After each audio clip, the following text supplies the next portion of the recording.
بسم اللہ الرحمن الرحیم اعوذ باللہ من الشیطان الرجیم بسم اللہ الرحمن الرحیم۔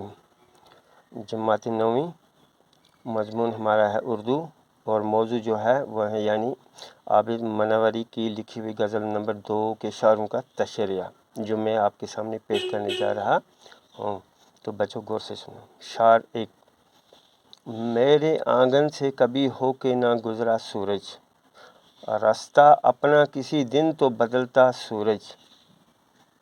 یہ شعر عابد منوری کی غزل کا مطلع ہے۔ اس میں شاعر اپنی بدقسمتی پر نالاں ہو کر کہتا ہے کہ سورج کبھی میرے گھر کے صحن سے ہو کر نہیں گزرتا، اس لیے میرا گھر روشنی اور دھوپ سے محروم رہتا ہے۔ کاش ایسا ہوتا کہ سورج کسی دن اپنی راہ بدل کر میرے گھر کے صحن سے بھی گزرتا تاکہ میرا گھر بھی روشن ہوتا۔ یہ ہو گیا پہلا شعر اور اس کا تشریح۔ دوسرا شعر ہے۔ دن جو نکلا بھی تو چھائے رہے غم کے بادل، دل کی نگری پہ کبھی کھل کے نہ چمکا سورج۔ اس شعر کا تشریح اس طرح سے ہے۔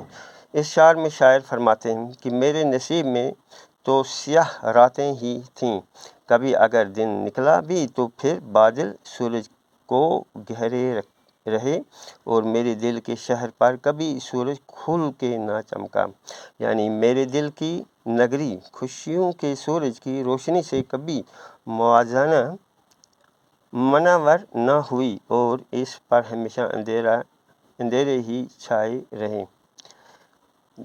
تیسرا شعر۔ کیا کہے زن ہے میری ہار پہ دشمن میرا، پردہ شب ہے پھر ایک بار نکل آ سورج۔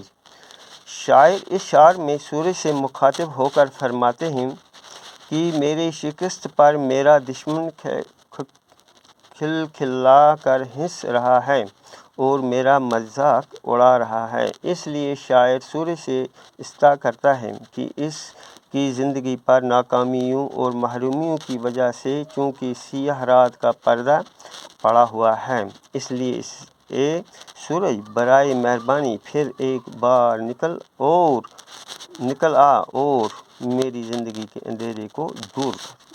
چوتھا شعر۔ ایک طرف رات کے شید عماں و انجم کتنے، ایک طرف دن کا پرستار اکیلا سورج۔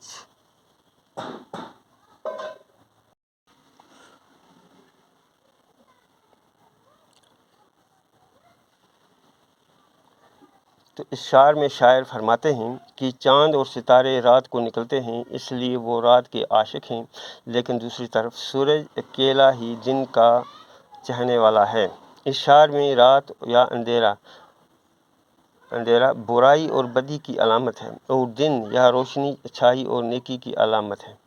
رات بدی کو پھیلانے والوں کی تعداد بہت ہے، جس طرح رات کو چاند اور بے شمار تارے رات کے عاشق ہیں، لیکن دن نیکی اور بھلائی کو بڑھاوا دینے والے بہت کم ہیں۔ شاعر نے ایک طرف دن اور سورج اور دوسری طرف رات اور چاند تاروں کو علامت کے طور پر پیش کر کے اس حقیقت کو بیان کیا ہے کہ نیک لوگ دنیا میں نہایت کم ہیں اور بہت تعداد میں موجود ہیں۔ پانچواں شعر۔ غیر ممکن ہے شب غم کی صحرائے عابد، کس نے مغرب سے نکلتے ہوئے دیکھا سورج۔ شاعر غم سے مغلوب ہو جاتے ہیں اور کہتے ہیں کہ غم کی رات کی صبح ہونا ناممکن ہے۔ یہ صبح ہوتا اتنی ہی ناممکن ہے جتنا سورج کا مغرب سے نکلنا۔ چنانچہ یہ طے ہے کہ غم کی رات کبھی ختم نہیں ہو سکتی بقول غالب۔ غم ہستی کا اسد کسے ہو جو مرگ علاج، شمع ہر رنگ میں جلتی ہے صحرا ہونے تک۔ تو بچوں یہ ہو گیا یعنی آپ کو عابد منوری کی لکھی ہوئی غزل نمبر 2 کے شعروں کا تشریح، جو میں نے آپ کے سامنے پیش کیا۔ بچوں اس کو غور سے پڑھنا، سننا اور اس کے ساتھ ساتھ اپنی کاپی پر لکھنا اور اس کے ساتھ پھر یاد بھی کرنا۔ باقی السلام، شکریہ، السلام علیکم۔